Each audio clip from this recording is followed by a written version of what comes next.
एखादी घरातली वस्तू जर खराब झाली ना, की ते खूप चुकल्यासारखं होतं आणि ती जर हातातली असेल तर मग प्रश्नच नाही.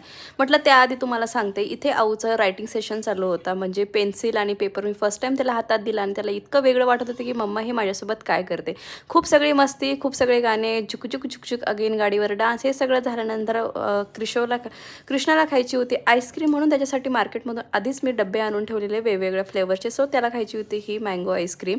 मँगो आईस्क्रीम त्याला खायला दिली आणि त्याला आत्या काय करते हे त्याच्यामध्ये त्याला खूप बघायला आवडतं म्हणून त्याला पण करून बघायचं होतं ताक. तर दुपारच्या वेळेला सगळ्यांसाठी ताक बनवलं आणि फायनली मग रेडी झालो. जी तुम्हाला म्हटले की काहीतरी वस्तू खराब झाली ना की ते नसले की खूप चुकचुकल्यासारखं होतं. फायनली पोहोचलो त्या शॉपमध्ये आणि कुठले घ्यायचं काय घ्यायचं हे ठरवत होतो. तो फायनली हे मोठ्या व्लॉगमध्ये तुम्हाला दिसेलच. तर फायनली एक डिसिजन सगळ्यांनी घेतला, फायनल झालं आणि बिल करायला वेळेस आहे ना फोटो तर पाहिजेच. फोटो वगैरे घेतला आणि बिल वगैरे मी पप्पा